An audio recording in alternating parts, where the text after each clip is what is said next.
Okay, so I teased that there was going to be a moment, I'm going to get to it right away, where I agree with the atheists. That's right. The Freedom from Religion Foundation, American Atheists, have sent over a joint letter to the Defense Department, the DoD, warning against, quote, unconstitutional, coerced religious observations in the military. And I think what's fascinating here is that we are going to agree. We agree on free will. And what the atheists are asserting is that different prayer that are scheduled time, especially in graduation and other times, that the folks that are atheists that don't want to be a part of that are actually not giving free time, but they're rather giving different activities.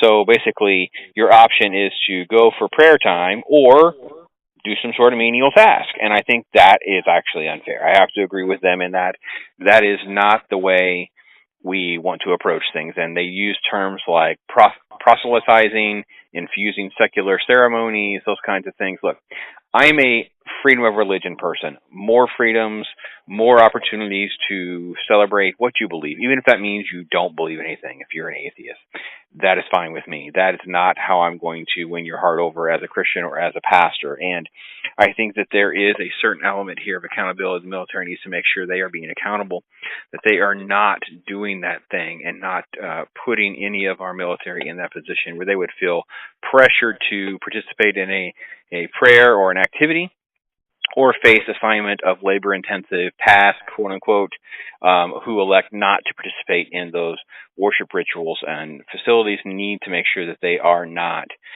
doing that.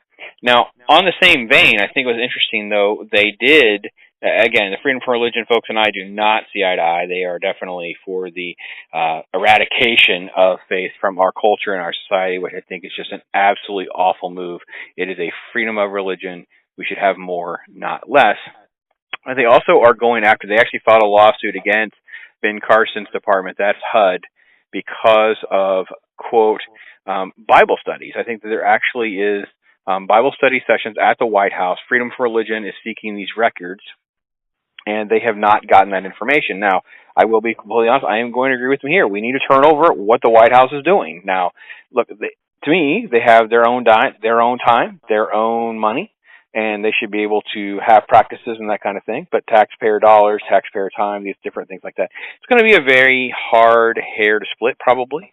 We were talking about some high-profile individuals, Betsy DeVos and Mike Pompeo, and even Mike Pence, obviously, has been a co-sponsor on all of that. And it says, quote, every department that the Freedom for Religion Foundation has requested records from has dragged its feet. Now, I want to make sure I'm clear. This is not what I want to see happen from any of our White House officials. And I have to agree, quote, if this Bible study is legal and above board, as the Trump administration and Fox News have argued, what they are trying to hide by are torpedoing the FOIA, the Freedom of Information Act process. That's the question that's asked by the co-president, that's Annie Laurie Gaylor. I have to 100% agree with her statement. So mark the tape, folks. You're going to see me agree with the atheist groups here that we need to have transparency. We do not have mandated prayer, mandated procedures. No religious activities of any kind are mandated from our government officials, from our serving military. That is not how I believe we win people over. That is not how you're going to win people over to the Lord. And I've been very clear about that on this show. I'd be very clear about that no matter what kind of setting we're sitting in. So we will link to these stories. We'll catch a little bit of this on the Global Dispatch. You can find out more there if you want to email me. That is theglobaldispatch@gmail.com.